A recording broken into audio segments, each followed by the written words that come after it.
Good afternoon, everyone, and welcome. And thank you for joining us today for what I'm sure will be an inspiring and motivating presentation from our 6 speakers, Sanya May, Lakshmi, Louise, Neha, Vivian and Ian, who are all experts in their fields, and we're delighted to have them with us. So this presentation came out of a request from Honey Smith, who is the director who was going to be here presenting today, chairing today, but instead you've got me. My name is Wendy Tyler-Batt, and I'm one of the directors, but really it's to celebrate the work that this group of people have done in using stories and strategies and solutions to help with the education and sustainable healthcare. So before I hand over to our speakers, I just wanted to say a few words about Greener Practice. So Greener Practice is a not-for-profit community interest company, and we enable primary care to become more environmentally sustainable.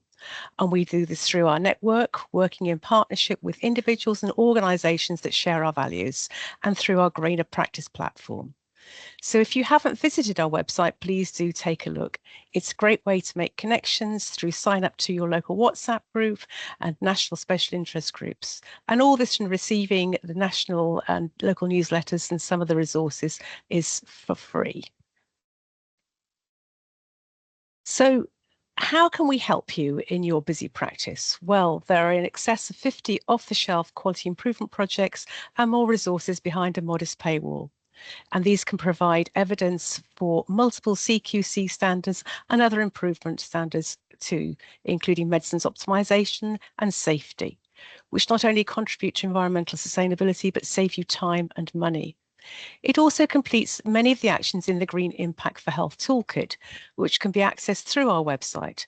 And Green Impact for Health is a great framework with a whole team approach for you to chart your progress. And we are now at Greener Practice running that on behalf of the RCGP.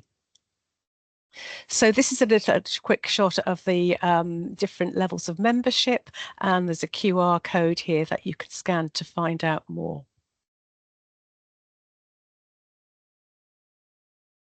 And just to say that all the information that's shared today is accurate and to the best of our knowledge, and is to inform and educate, and is not a substitute for clinical judgment. So I'll now hand over to our team of speakers today. And at the end, we will put up a QR code for you to give us some feedback. And during the presentation, we're going to have six short presentations from our speakers, and they will hand over to each other. But do put your questions in the chat. Okay, so I'm now going to hand over to Ian, and he will start us all off. Okay. Thank you very much, Wendy, and thank you very much for hosting us here at the Greener Practice webinar. It's a really wonderful opportunity so that we can tell you a little bit about our community and our community project.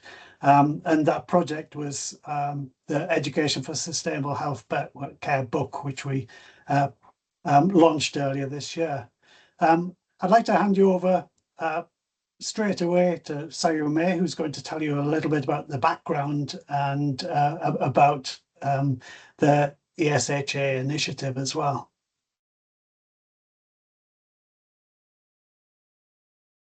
Thank you very much, Ian. And I'll start by sharing my slides. Please let me know if that's okay. And I just wanted to say welcome everybody, and lovely to be here. And we're here celebrating our lovely ebook that Ian has been fundamentally responsible for, Education for Sustainable Healthcare, Stories, Strategies and Solutions from the MSC ESH Alliance. I'm Honorary Professor at the School of Medicine at the University of Surrey. And this is the ebook, and Ian will talk more about it when he comes to speak. But it's wonderful, it's free, and please download it if you haven't already. The ESH Alliance is the alliance of the Medical Schools Council that was formally established, and the other 3 alliances that already existed were for assessment, selection, so widening participation, and the EDI Alliance. So as the fourth formal alliance of the Medical Schools Council, we're very proud to be able to do this work. And the Medical Schools Council is the representative body of the 50 or so of the all the UK medical schools. And I led the national working group that developed this curriculum document, which is innovative, and it's about planetary health and sustainable healthcare.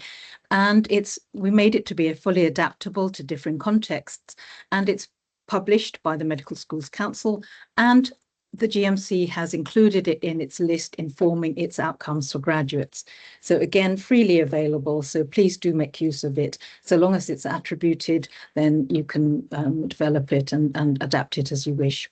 And here's a QR code if you are sort of watching online and would like to capture that QR code. So why do we as doctors need to talk about sustainable healthcare and educate for sustainable healthcare? Well, in good medical practice, which is like our Bible really, there is this new duty of sustainable healthcare, which is in two parts. The first part is a mandatory must duty. So you have to take account of your responsibilities to the wider population. This is the first time that the GMC, as medical regulator, has made it incumbent on practicing medical professionals in the UK to think about the wider population when using resources. And the secondary duty is to choose sustainable solutions to reduce the environmental impact of healthcare when it benefits patients as well as the environment. So what is sustainable healthcare? And this is the definition of sustainable healthcare that has been adopted by AMI, the International Association for Health Professions Education, the Medical Schools Council, and has been cited by the GMC. And it's about better health, better delivery of healthcare, and it benefits patients as well as the ecosystems on which our lives depend. So it's about high quality healthcare now without compromising the ability to provide for health needs in the future. And so in this curriculum guidance, Education for Sustainable Healthcare, a curriculum for the UK, on page 20, it talks about sustainable clinical practice. And in that, it says about decision-making and consent, investigations and treatment, polypharmacy, and so forth. And so in the medical licensing assessment content map, which is effective from September of this year onwards, the GMC has actually specifically put in these elements. So avoiding over-investigation, over-diagnosis and over-prescription, prescribing to include stopping medicines where appropriate, and to find out what matters to the patient and share information about appropriate treatment options, including the option to take no action. And the option to take no action is different from the option to refuse treatment that is recommended. So these are specific parts of the curriculum guidance document that have been specifically put into the MLA content map, effective from September onwards. Regulatory changes reflect the medical, are reflected in the medical curriculum. So the hierarchy is good medical practice, and outcomes for graduates is subsidiary to that and reflects that. And then the medical licensing assessment content map develops what's in outcomes for graduates into the exams. And so the ESH curriculum of the Medical Schools Council feeds into outcomes for graduates. So this is sort of like the structure of what we're doing and how it fits into the whole regulatory and examination system. And just this is the last bit. So the Future of Education and Career Development Programme at the GMC. So they are doing a consultation process on this. And if you've already registered, then you will have heard back in the last fortnight or so. What the GMC wants to do is to have feedback on themes which they've shared for consideration, which includes the health impacts of climate change, sustainable healthcare. So the GMC is saying, please sign up to this community of interest called the Future of Education and Career Development. They will take this seriously. They will take all responses into consideration when they are developing the future guidance. So I should stop sharing there. And yes, please enjoy the webinar. Thank you very much, Sayome. The next 4 talks all come from people who've been trying to embed education for sustainable healthcare into the curriculum and their real experiences. And our first speaker is Lakshmi.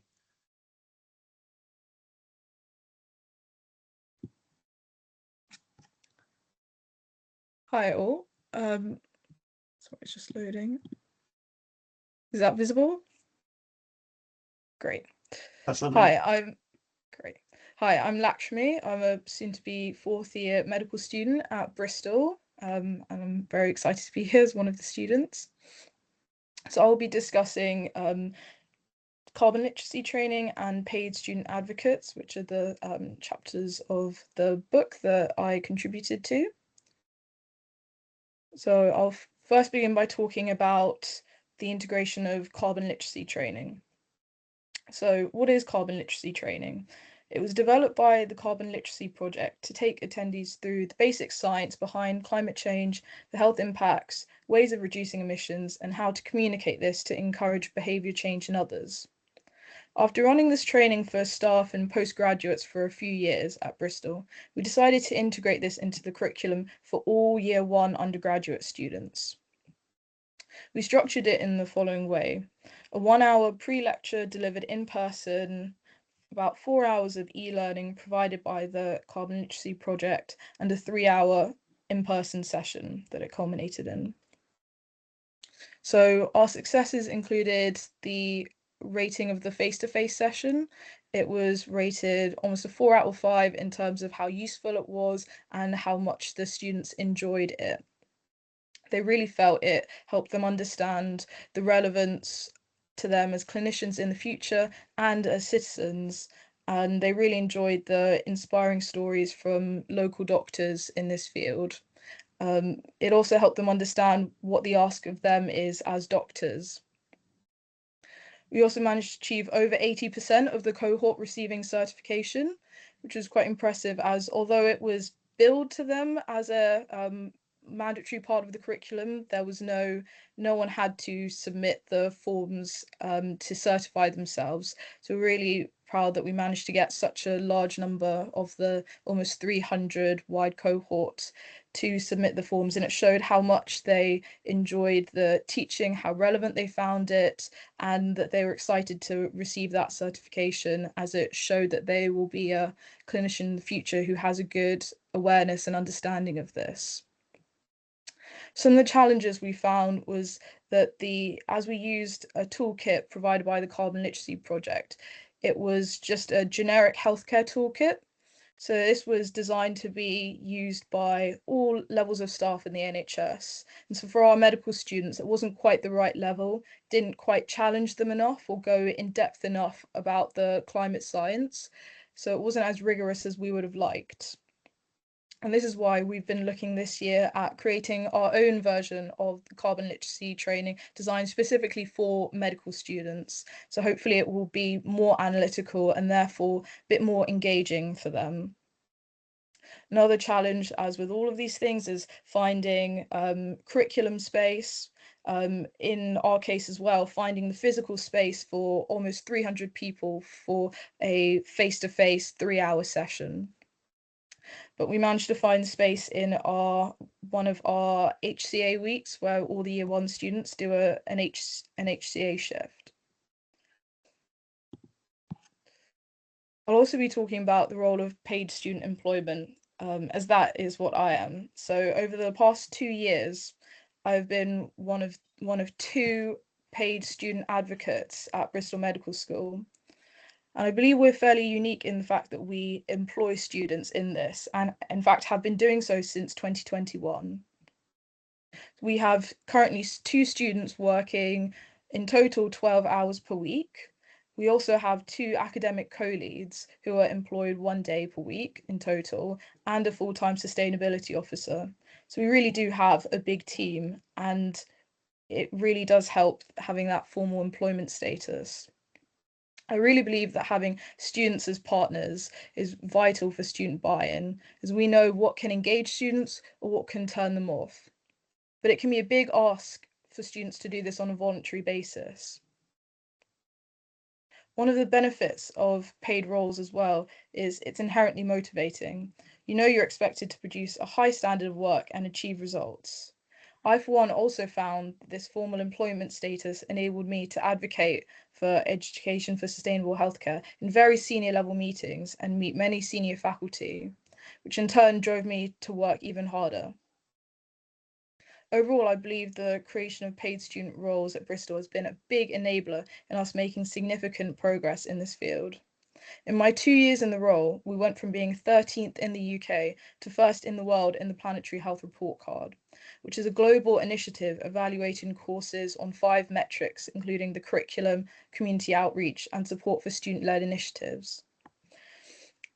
In my past 2 years, we managed to introduce carbon literacy training to an entire undergraduate class, as mentioned before. We created a new student choice project called Healthy Planet, Healthy People, where students go into local primary schools and teach children about the interconnectedness of nature and health. We developed new lectures on the harms of air particulates and dangerously hot, the new clinical frontier. We included content from Dangerously Hot as accessible material this year. We developed an external Bristol Medical School sustainability webpage, a blog, an internal SharePoint site to highlight our work and share opportunities for more students to get involved. I think having a paid role working for the medical school has enabled me to not have to seek outside employment to support myself, to dedicate the time that I wouldn't have had otherwise to work on sustainability initiatives, to gain a greater understanding of medical education and curricula, and to get experience in working with groups like this on a national basis and see what a difference I can make even as a student, and inspire me to want to pursue this work throughout my career. Thank you. Thanks very much, Lakshmi. I think you're an excellent advocate, an excellent advert for involving students in co-creation of the curriculum. Our next speaker is Louise Davis. Hello, I just set that up. I think everyone can see the slides. So I work at the University of Warwick Medical School, and actually I will be overlapping quite a lot with what Lakshmi has just said. So the starting point for us was the students who approached us and were talking about the Planetary Health Report Card, which when that first started we were graded as a D. Many of you may not know about the Planetary Health Report Card, but it's a student initiative across the entire world trying to incorporate medical schools and encourage them to integrate the sustainable healthcare as part of the curriculum. So when our students presented to us about their wish to work with us as staff, we had a look at how on earth could we put the sustainable healthcare into our curriculum. There was discussions about who would lead it, and obviously everyone was far too busy to do that. Where should it sit? Should it sit within GP? Should it sit in public health? All those types of questions. As no one came to any conclusions at that point and no one really had capacity, we came up with quite a simple solution, which was just to start threading parts of the curriculum as links through the cases. So we have a case-based learning curriculum. As I've put on this first slide, it's a whole load of 3-letter acronyms, as is traditional in the NHS. And the case-based learning is similar to problem-based learning. Many of you may have come across that before. Most medical schools use it at some stage. We're a little bit unique. We're an entirely graduate entry medical school, and it's a 4-year course. We run case-based learning the entire way through the course, and it's a wonderful opportunity for students to discuss not just clinical cases, but topics that surround them, and link them to all the other themes and topics that they learn about throughout their curriculum.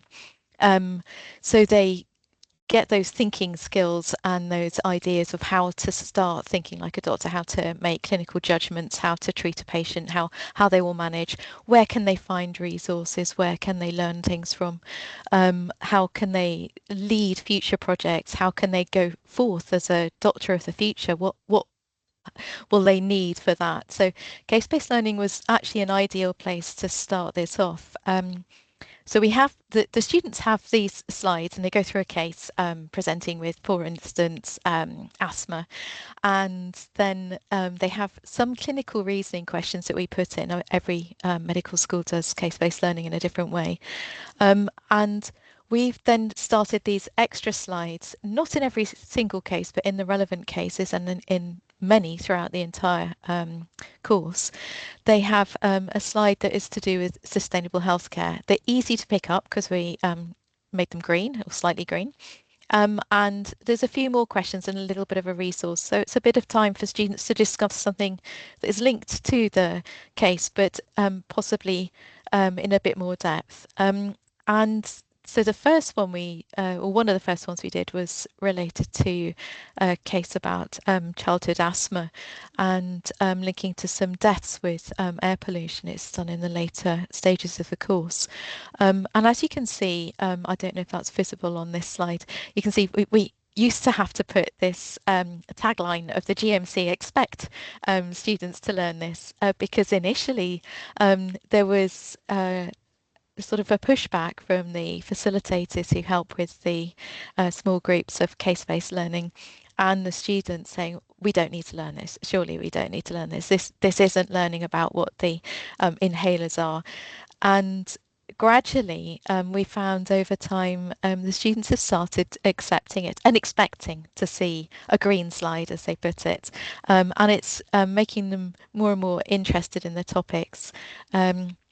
Sorry, that is a bit unfair to all our students. Many of the students are very interested in climate and sustainable healthcare. I think our students are sensible. They know that for a viable future, we need to be taking care of the climate. We need to be sustainable. And I think they're beginning to work out that sustainable healthcare also means better healthcare for all the patients and probably more cost effective. So I'm hopeful that they are starting to learn that. So I've now started removing these taglines about needing it for GMC requirements. And here's just a couple more examples of things we've been using within some of the cases. So this one is a case about an acute psychosis. So there's an example of some types of topics that could be included and encouraging students to think through the topics and wider outside just the diagnosis, management, investigations. Here's another one on diabetes, and the example that I'd put there is one of the local hospitals that the students go into who were actually cited as doing a SUSQI good practice. And also integrating things like social prescribing, which our students are very keen on as well. One of the other aspects of case-based learning, we're not completely successful with this, but working on, is encouraging students not to instantly go to ChatGPT for their answers, but to consider the environmental impact of using AI, and also to consider where are they getting their answers from. Is it biased? Is it correct? Is it good evidence? So thinking through all of those things is also an advantage and links into education for sustainable healthcare. And this one was a case that we had, I think, recently about malaria. And it's a patient who has a fever and discovers they have malaria. And during the summer, I thought this is a really good time to throw in a very topical set of thoughts and questions about extreme heat, which of course is very relevant. So in summary, I think I keep finding places where we can put more and more topics in. I think it's a really easy and not too time cost exercise to add in topics and to encourage students to think more about the wider aspects of the patients and conditions that they're learning about throughout medical school. So that's the end of my slides. Stop sharing. And I will Oh, Ian, you're doing the handing on. I was going to hand on to Neha. Thanks you. very much, Louise. And we're handing on to Neha now. Thank you. So interesting to hear what's happening at the medical schools. So just by way of background, so I'm Neha. I'm a GP, so I work in the undergraduate primary care education unit at Imperial College. And as part of my role there, I've been leading on integrating sustainability in our primary care curriculum. So I'll just be speaking about the primary care curriculum today, but just to kind of scene set that this is part of the bigger kind of medical school curriculum, and there are other initiatives happening in the wider medical school as well, but I'll focus in on the primary care aspect because that's what I've been leading on. So I thought I'd give a bit of an overview of how we approach this. So we thought about embedding the concept of sustainable healthcare sort of throughout the primary care curriculum, and building on it in kind of the classic spiral format. So starting with setting the foundations in years 1 and 2 when students are mostly non-clinical. So they do have a couple of placements, but mostly non-clinical, and setting the scene at that point. So starting to talk about aligned concepts of good care. So like things like holistic care, prevention, and starting to discuss environment as a wider determinant of health, including its impact on health, but also on health inequity. And we also have a space in the first couple of years to bring in health coaching training. So starting to get students to develop those skills and behavior change and person-centered holistic care as well. As we get on to year 3, we start to then apply these principles a little bit more explicitly. So all students complete sort of a mandatory online learning on sustainable healthcare, which sets the scene in a more kind of explicit way, but then also brings it into clinical practice in a very similar way as kind of Louise just showed us. We've tried and bring that into a clinical case, but work through that with them alongside the principles of sustainable healthcare. To explain the kind of thinking. So as the topic is starting to come into the cases in all their teaching sessions, that that kind of thinking is a lot more transparent and a lot clearer. So we do a lot more scene setting in that session with, talking about climate change, air pollution, and their impacts on health as well. So building on what they've done in years 1 and 2, and then taking it on to kind of applied into clinical cases. They also do a community engaged project in their GP placement as a standard, and we started to bring in sustainable healthcare as part of the assessment criteria in all the projects in primary care. So trying to think about kind of curriculum alignment and also showcasing how important that is to be thinking about across the board. So the students have to, as part of their project, show how they're applying principles of sustainable healthcare in a real world context. And then students who want to explore this a bit further also have an option to take a Sustainable Healthcare SSC, which is a 3-week SSC with about 3 hours per week, which is expanding to about 4 weeks next year. That's during the GP placement, but they have time to really start thinking about that professional element of what's the duty of a doctor in this, what is their role, alongside all the other discussions on how could they apply this into their practice. So as we go to the later years, we start becoming a bit more complex. We start thinking about it a lot more in clinical decision making, bringing into all the cases as much as possible, and also then thinking about bringing it into the quality improvement projects. In the case-based teaching, we explore topics aligned with sustainable healthcare, so prevention, medication optimization, greener prescribing, the expansive topics that we know kind of are aligned concepts. And then we also give the opportunity for year 5 students to undertake another sustainable healthcare placement, but this is now placed in general practice. So it's a 3 full weeks in general practice. So they can actually have some time to do a project on the ground. All through this time, I think the main kind of aim that we have is that it's integrated, so it doesn't feel like it's a standalone. Trying to bring in that kind of signposting and showcasing that we're thinking about it as transparently as possible, but also integrated in things that feel relevant to them, so that it's not felt like an add-on at any point. But I think we all know, and very clearly we heard from Lakshmi, how important it is that we engage the people who are really important in this, the stakeholders. And so we've really been thinking about how can we build a sustainability culture overall, and have shared partnerships and shared leaderships in this.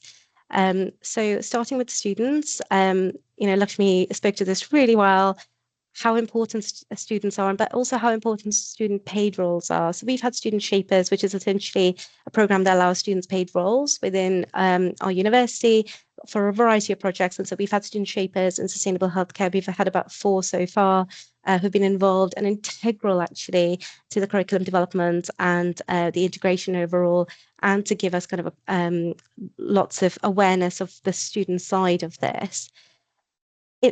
Less formally, we've also had lots of feedback as we've gone along in our sessions with students, and when we have students attached to our departments, generally on placements around med-ed, we get a lot of kind of feedback and incorporate that. And you've heard twice already about the Planetary Health Report Card.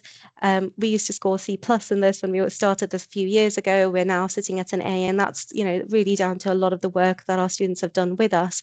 But also the students who are looking at the Planetary Health Report Card, we now more formally meet with them after they've done an assessment. So we start to understand, well, where's the shortfall? Where are we not really thinking? And every year there's new things that come out, which is really valuable for us. So we start to refine and strengthen our approaches there too. From the faculty side, we've made sustainable healthcare and health equity a recurring theme in our conferences on an annual basis. And so we have regular conversations. We started working on aligned projects, workshops, and also brought in the Green Impact Initiative for the university. And the idea behind all of this is to create this kind of sense of shared ownership. So it's on everyone's mind. It's something that we're doing as a team. It's not happening in a kind of silo. Obviously, GP tutors are really important. They're the role models for students in the clinical practice. So we worked with a student and a GP tutor to create a short introductory video and created also practical guidance that's now embedded within placement materials. So when students go and do their QI projects, their community projects, all that guidance around sustainable healthcare is transparent as much for the GP tutors as it is for the students. So they're aligned in their thinking. And finally, really importantly, we're also engaging a wider community. So we've got MEDIC, which is our research arm in our university, and they've been working with community partners to understand kind of what the perspectives are on the local relevance around what the population needs and what their thoughts are on this. And we're still working on kind of embedding their thoughts, but actually they're really aligned with the principles of sustainable healthcare practice as far as we can see at the moment, which is really encouraging. And obviously, really importantly, as we're all doing here, it's important for us to be sharing our work. And it's been so useful listening to the 2 speakers so far as well about what they're doing, because there's so much we could be learning from each other. So developing our approaches. And I think ultimately for us, our goal has been not to see this as an additional topic, but as kind of a core element of really high quality clinical practice. Thank you. Thank you very much, Neha. And straight on to Vivian, please. Oh, gosh, thank you very much. And I totally agree. I've thoroughly enjoyed the talk so far and learnt a lot so far as well. So what I had planned to do was, given that we can all access the ebook, I plan to take one element of my little chapter in that and kind of lead you forward from that, because obviously we've had another year of development now. And really what I want to convey to the audience is some hints and tips about how to get over some hurdles, and just to show you the journey that we've had with this one particular element. So I'll attempt to share my slides. Hopefully that will be, I think I'll just share the screen, might be easier.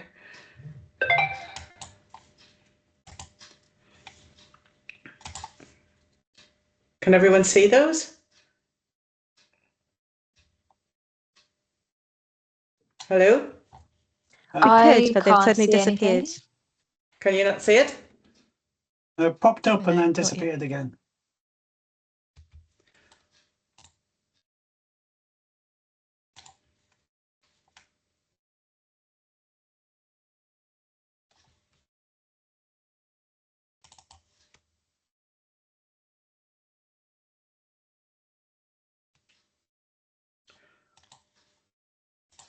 Okay, I'll just try the window this time, but you may not.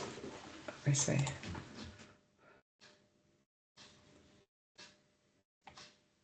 We can see it again now. It's just not like the slide isn't full screen, but we can see it. Yeah.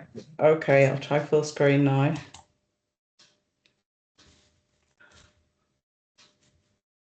don't worry about the full screen. We'll just go with what we've got. Will that be okay?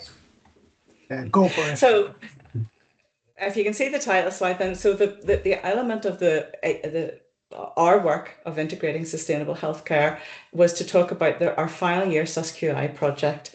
I'm starting to prepare slides for the incoming cohort, so that's why it says August 2026, which obviously hasn't happened yet. So just in relation then to the excerpt from the ebook was at the end of my section in chapter 17, I think it was, towards the finish line, where we talked about this project, and I've underlined just a couple of little bits here. So what we finished by saying in the book was that in 2025 we delivered our first pilot of this project. We had logistical challenges in trying to group students together to do this project, and then the student feedback, you know, wasn't really that brilliant. They still felt doubtful about why are we doing this, and some speakers have already alluded to this, and you know, how is this going to relate to our role as doctors?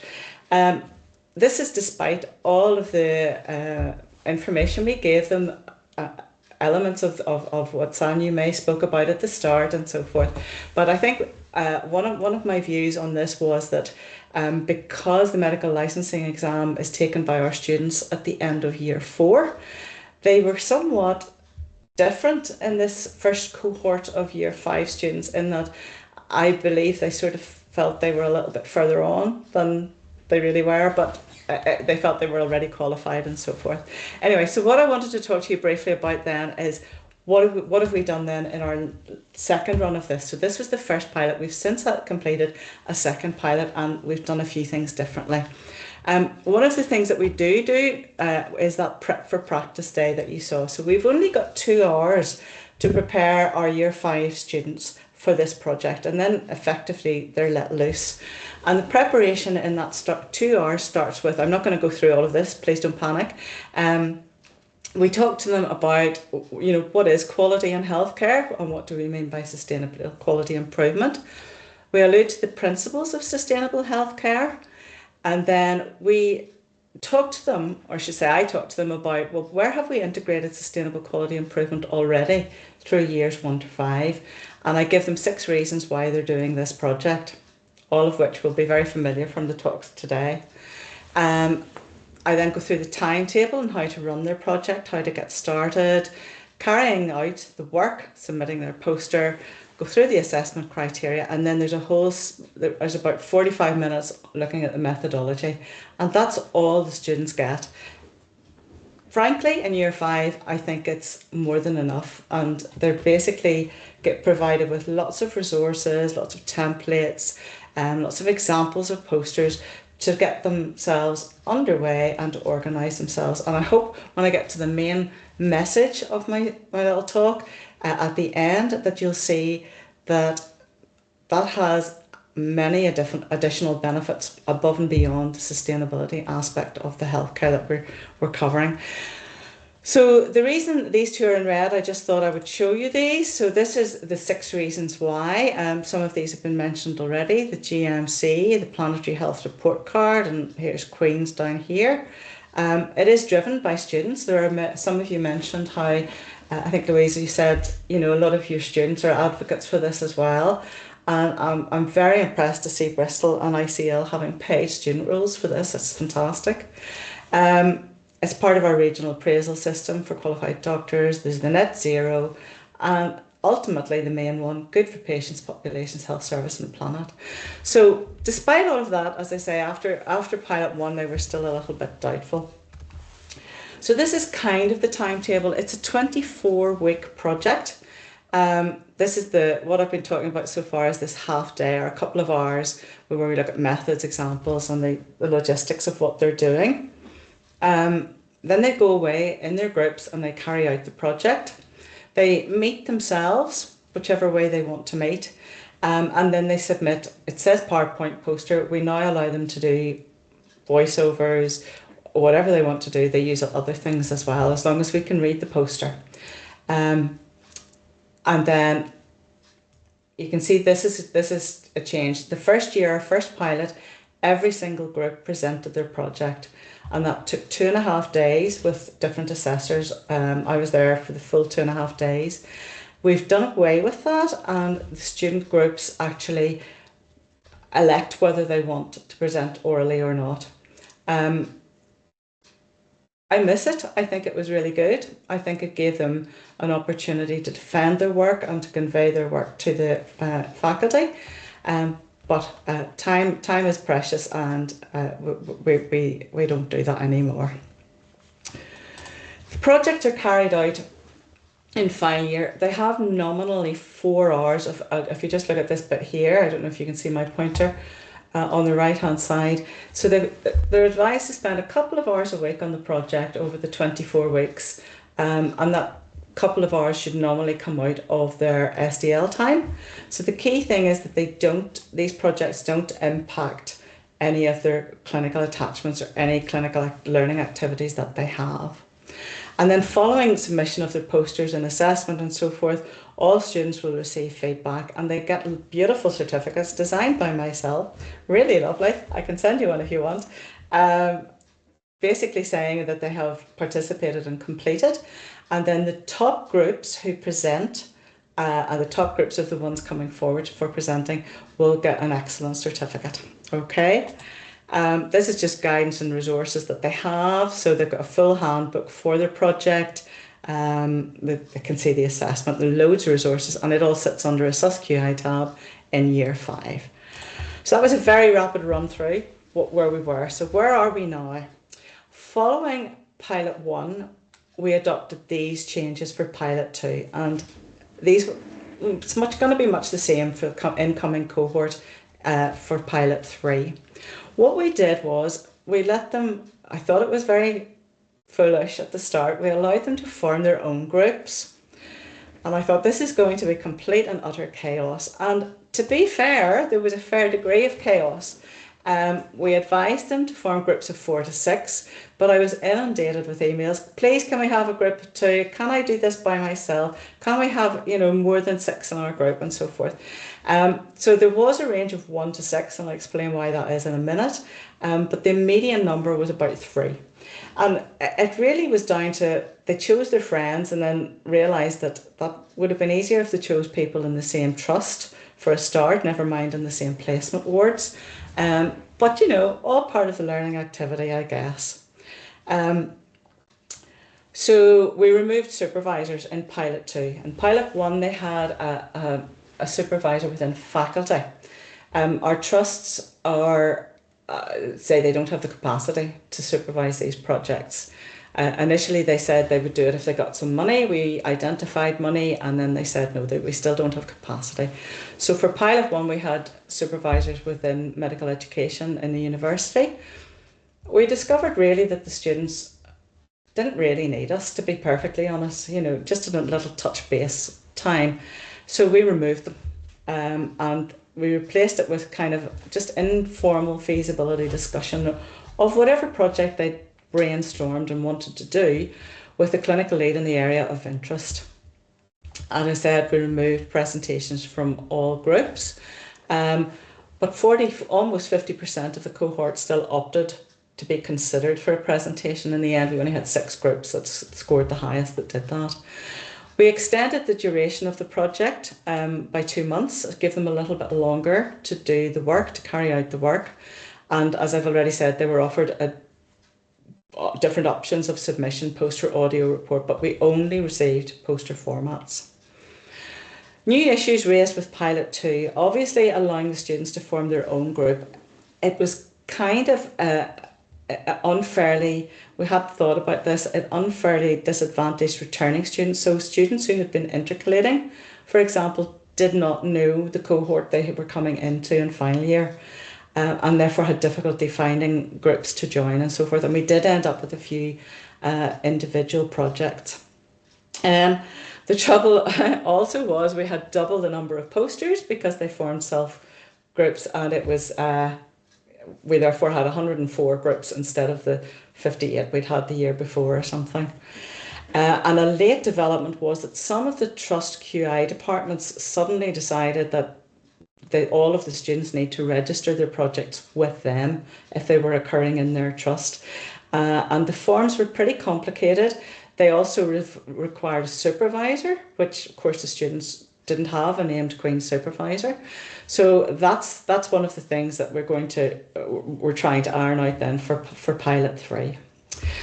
So hopefully that's given you a little bit of background of where we started and the changes that we've implemented and the reasons for those. And I'm hoping that you've got a feel for what our students are being asked to do and some of the learning that they'll get.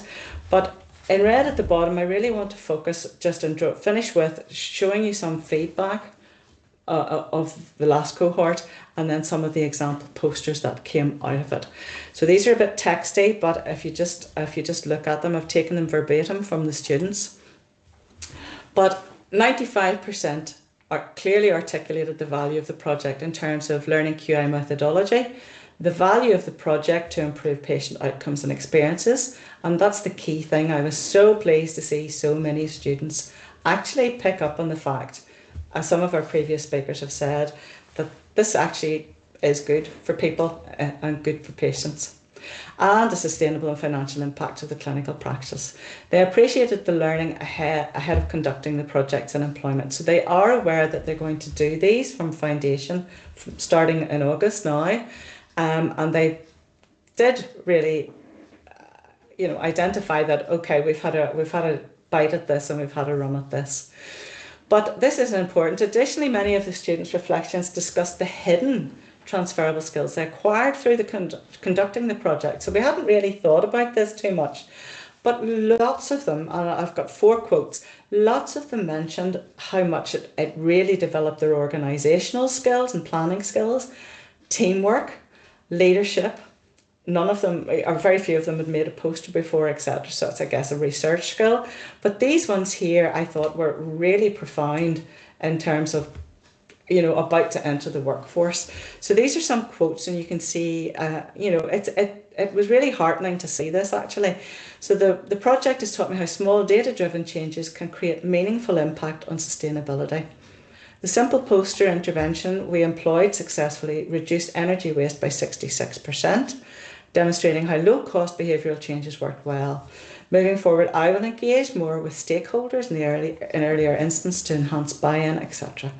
So the experience showed me that sustainable healthcare is everyone's responsibility, and every healthcare professional can contribute to greener care through practical, iterative quality improvement focused on both patient care and the environment. So I think, sorry, go ahead, Ian. Do you want me to stop? That's a wonderful place to actually finish up. Okay. If that's okay. Do you want to see one poster? Shall I let you see one poster? Let me see. We can share the slides, I think, and I think it'd be lovely to share the posters. You can see some posters. All right, thank you. I'll stop sharing. Oh, beautiful. Yeah. So thanks very much. I'll just quickly share my screen. Can you see that? Good. So just to finish up, I hope you've enjoyed the stories from all our contributors. What I was just wanting to do very, very quickly at the end is to give you a few take-home messages and maybe come up with some recommendations at the end. And our speakers have done a brilliant job, I think, of actually highlighting the different areas where we've run into barriers. This is our book. The link's there in the chat, so please have a look, and you get to see all of our speakers' contributions and the contributions from the different authors and in droves in the book. So there's wonderful stories there. And as I was saying, this is really drawing on their stories. I had the honour of being the editor for this and pulling it together, but it's really about the stories from our contributors. One thing which I did at the end of the book is to try and pull these different themes in, look at the barriers. We've already touched on so many of these. Curriculum time, faculty capability, the relevance, students that didn't see the relevance. We've got stories how that's actually started to work its way through, and people are now seeing the relevance of different areas of the curriculum. And things like how difficult it is to assess education for sustainable healthcare.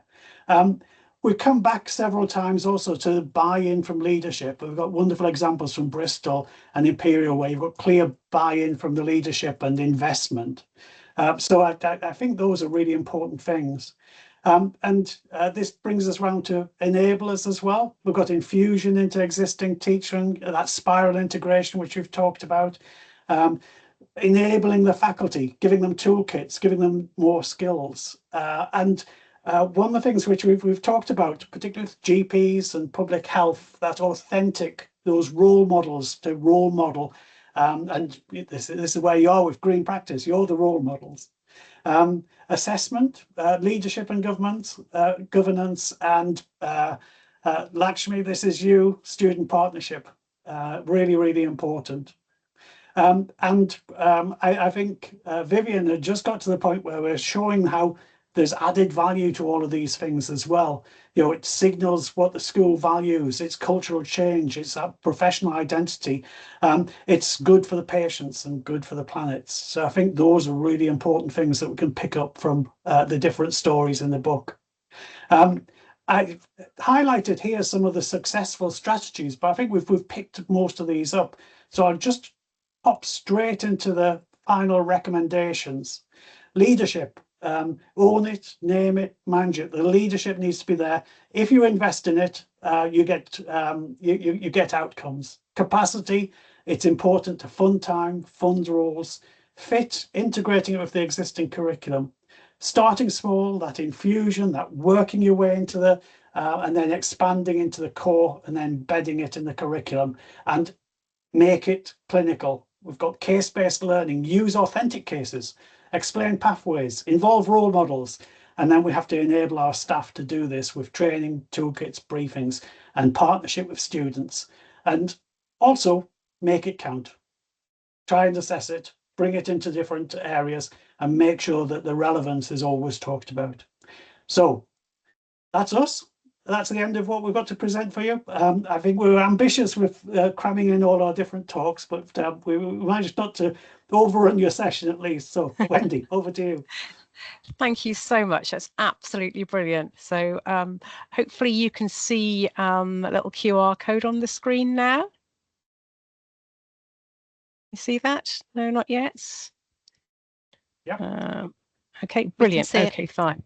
Good. Thank you. Thanks very much indeed. Well, thank you very much. What a whistle-stop tour that was, and all of the speakers just exemplary. Thank you, Ian, for guiding us through it and bring it all together at the end. And Honey was absolutely right. Sharing this with us was just such a wonderful thing to do. Sanya May, I'm always in awe of your perspective of what is needed and where, and your influence and leadership. Lakshmi, I was aware that Bristol was a hotbed for sustainability, but I was unaware of the paid student role. And of course, the Global Planetary Health Report Card has been a fantastic way of the grassroots initiative, hasn't it, from the students, and it's permeated into other specialties now too. So that's just wonderful to see how that has really, really grown and grown and grown. And Louise and Neha, thank you for sharing how what you've done in your different medical schools with embedding sustainability and sustainable healthcare into your curricula, and particularly important with the health inequalities, and nice to hear that the Green Impact Toolkit has been used as well. So that's great. And Vivian, thank you also for taking us into your SUS-QI project and the revisions that you've done, and how that the hidden benefits of the organisation and everything. I think all students need to do something like that, don't they, to improve their organisational skills. And the clear message that sustainable healthcare is better healthcare and for patient experience, and how that's we're communicating that to our new generation of healthcare professionals. It's absolutely fantastic. Really, really grateful to all of you for your time, and thank you for saying that you'll share your slides. That's very helpful.